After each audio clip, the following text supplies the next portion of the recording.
Hey there guys, and welcome back. On this week's show, we're making a poured resin laptop stand.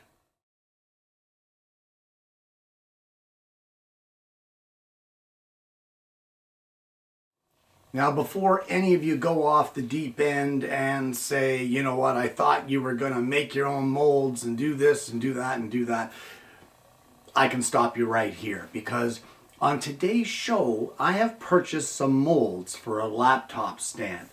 So the purpose of today's show is to show you guys how to use molds and how you can embellish the thing that you're pouring in the mold by adding extra little features. And that's what we're going to do today.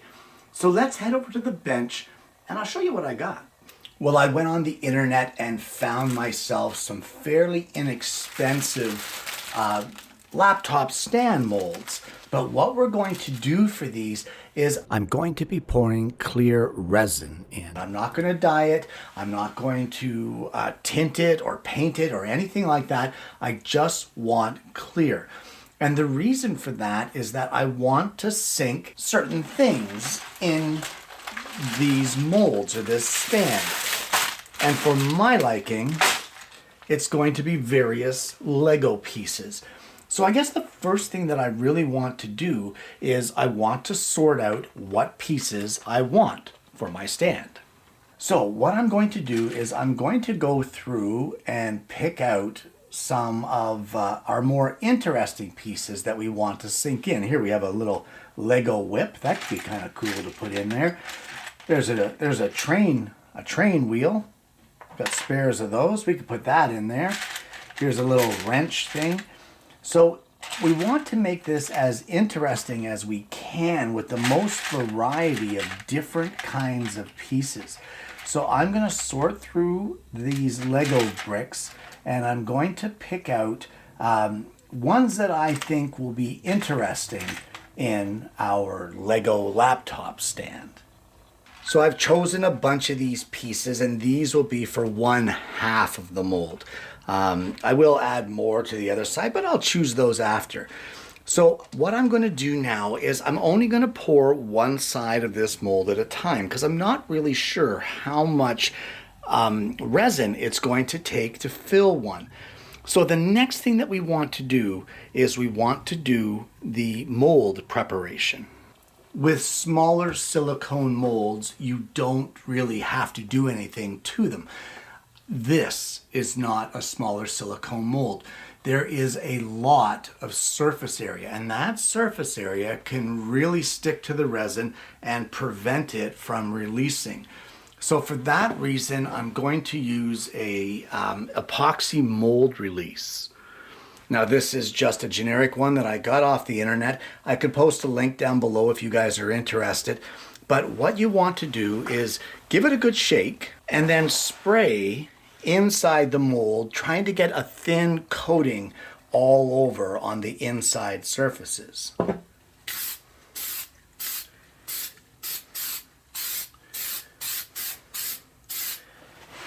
And that should pretty much do it. Well, as I said, I don't know how much these molds are going to take. So I have poured out and measured out here 2 full cups of epoxy. Now here's the problem, or what may be a problem, I don't know yet. My hardener has yellowed. So this is going to really change the look of this, as it's not going to be clear, I don't believe. The fact that that hardener has yellowed is really going to change the look of the entire project. But I'm still going to carry on with it just to see how we make out. I mean, it may look just fine. It may be extra cool. I don't know. But I'm going to mix this up. I have prepped our second mold here, guys, because if this should be enough epoxy to do both of these molds, I don't want to waste time in preparation. If it's not enough, then you know what, I'll have somewhere to pour a little bit of excess, because I doubt I'm going to have exactly enough for one mold here. Now you may also note that I have this here on a piece of plywood. This is for 2 reasons. One is to keep the mold flat so that it's not going to distort, because these molds are flexible. The other reason is so that once I get it poured, I can move these and get them out of my way and work on other projects. So let's get this mixed up here and we will pour it into our molds. Now don't fill it right to the top because we're going to want room to put the Lego pieces in.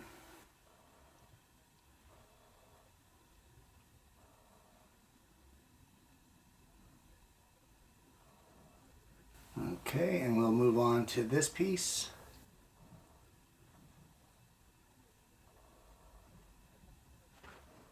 I don't know if this is going to be enough to fill this mold here, but we're going to give it a shot.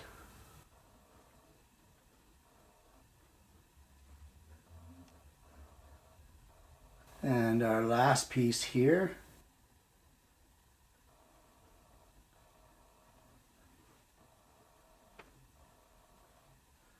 Well, it looks like 2 cups may have been a good measure to make for this. We're going to save the rest of that just in case we need more. Now at this point what we want to do is start sinking our Lego pieces into the resin. So I've got a little piece of dowel here and that is helping me to manipulate these pieces. That one got stuck. There we go. So I'm just going to carry on here, guys, and add all of these Lego pieces, or as many as I see that it works, because it looks like I may have too many chosen for this. But I am going to sink these all in here, and I'll show you what to do next, because now we need to deal with any bubbles that are going to show up in our resin. Now at this point, there's some of the Lego pieces that are trying to float to the surface because they have bubbles trapped around them. So we want to pop those bubbles. For that, we're going to use a propane torch. As well, that is going to pop most of the bubbles that are rising to the surface. Now guys, you just want to do quick, easy passes over this. You don't want to damage your mold. And that is the good majority of those bubbles popped. So I'm going to use my dowel here and push some of these that are floating up to the surface. We're going to push them back down into the resin, and hopefully we popped enough of the bubbles that they're going to stay put. And at this point, guys, there's not much that we can do with this other than to put it aside and let it cure. Now guys, don't think that the bubble removing process with the torch is a one-time gig. I've done it twice and so far I'm happy with the results, but we're going to keep an eye on it because more bubbles can rise up when you're working free-form like this without a pressure pot.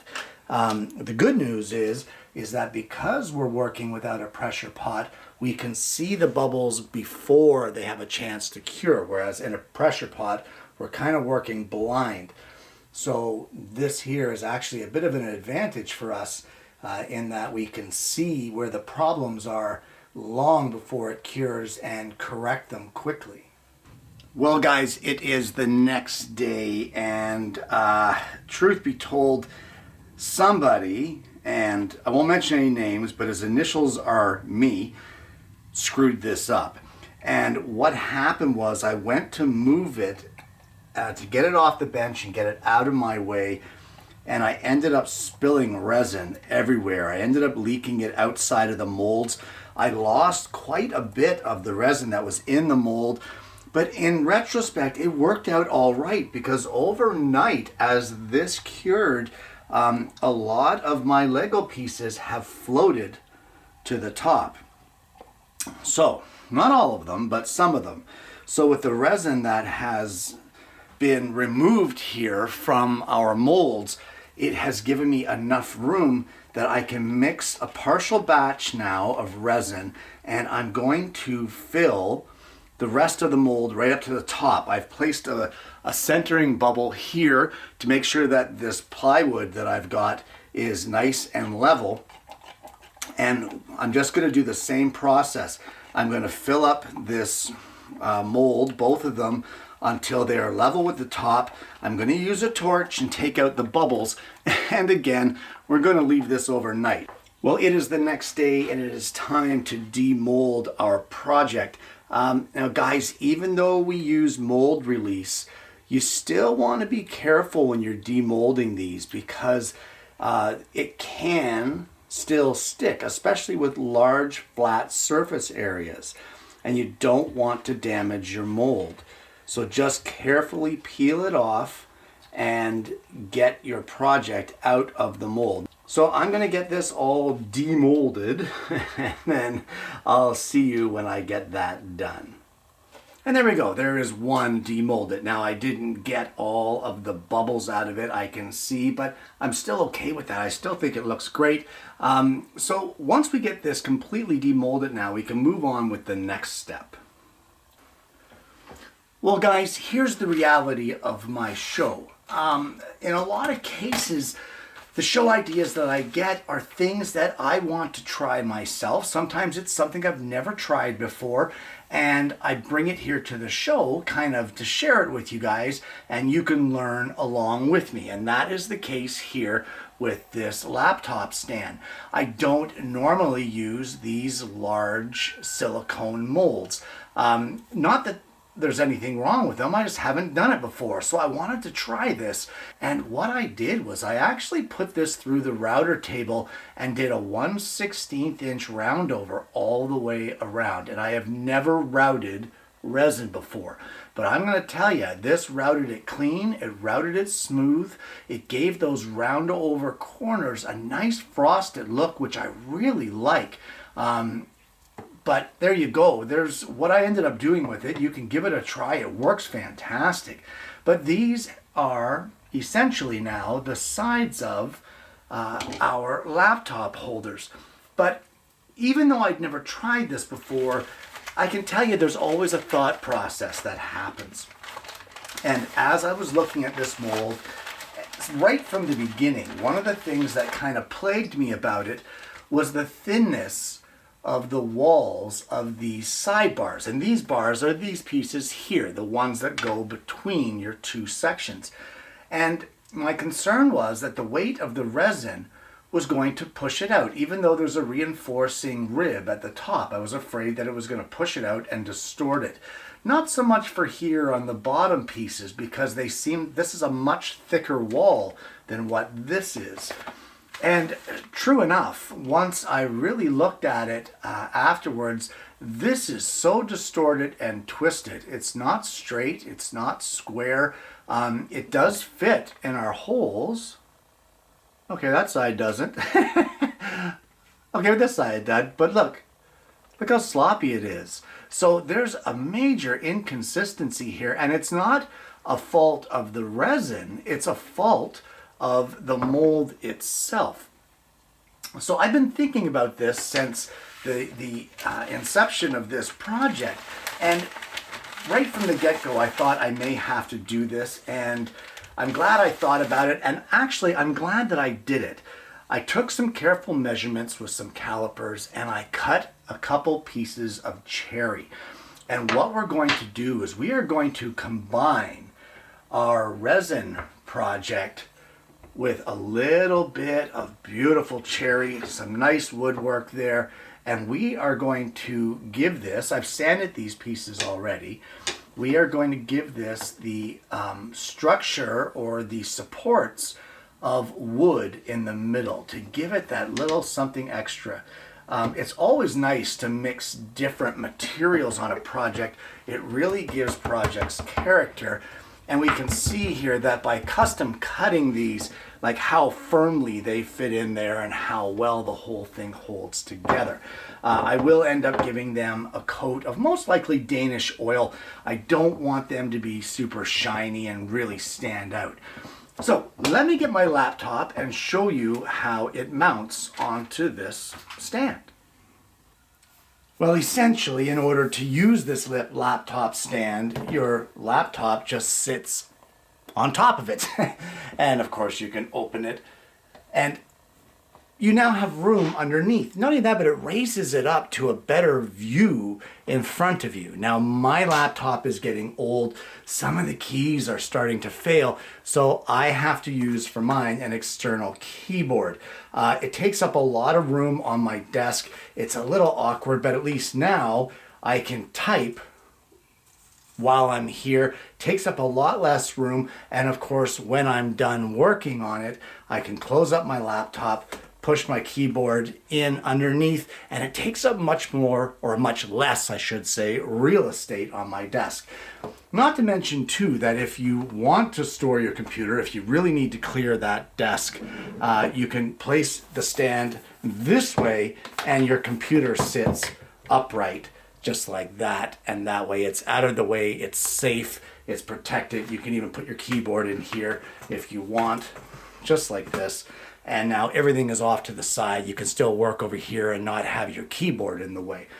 So there you go, guys. That's how you use one of these things. And I don't know, I really like the way that these kind of turned out. Maybe I'm a big kid at heart with the Lego, I don't know, but I really like this. And it kind of screams Kenny with all these spare Lego pieces floating in the clear resin. So there you go, a laptop stand, and I kind of like the way it turned out. And there you have it, a poured resin laptop stand. Guys, this again came out of necessity, just like a lot of the projects on my show do. My old keyboard on my laptop is starting to fail. Some of the letters, don't press all the time, so I've been using an external keyboard, but I found that by doing that, it's taking up too much real estate on my desk, and I'm having a few issues. So this laptop stand may just be the perfect solution for me, and I just thought I'd bring it to the show today. Now, anytime that you're using a larger silicone mold that has a large surface area, you really want to use a mold release. Those silicone molds are soft, and if they stick or adhere too well to the resin, or the resin adheres too much to them, you will tear your mold or pull chunks out of it, in which case now you've ruined your mold. So don't be afraid to get in there and spray some mold release in order to get it to release properly. Now that's still not going to help with those little tight areas, like with these little nubs that are in this particular mold that leave the holes behind for the rods, which were supposed to be clear resin. But you know what? At least you can give them a heavy-duty coat of the mold release, and then with a coffee stir stick, just gently get in there and coax it to release. Now, it never caused any damage to my mold. My mold is good to use again. And who knows, maybe my wife will want one of these. But you can alter this however you want. If you don't want to sink stuff into it, you don't have to. How about this? How about pouring a whole bunch of glitter into your resin, stirring it all through, and then pouring it in the mold, and you end up with this glitter-filled laptop stand. That could be kind of cool. Or you could dye it a certain color. You could make it just solid dyed color, or you could mix different dyes in it. Mix up different colored batches and pour them in at the same time and let them blend in together in the middle and just see how that works out. There's all kinds of options here, guys. You're not limited to being stuck to one certain thing. But here's what I will suggest. Here's one thing that I learned during this process, and that is that even though I got the air bubbles out of the Lego, they still want to float. They're plastic. Of course they're going to float. I don't know what I was thinking. I was thinking that the viscosity of the resin would help to hold them down in the surface. So in essence, when I moved it in the shop, it ended up spilling a bunch of resin out of the mold. It worked out in my favor because it gave me the leeway to be able to add more resin to seal them in. So if you're going to sink things into your resin, one thing I learned is half fill your molds.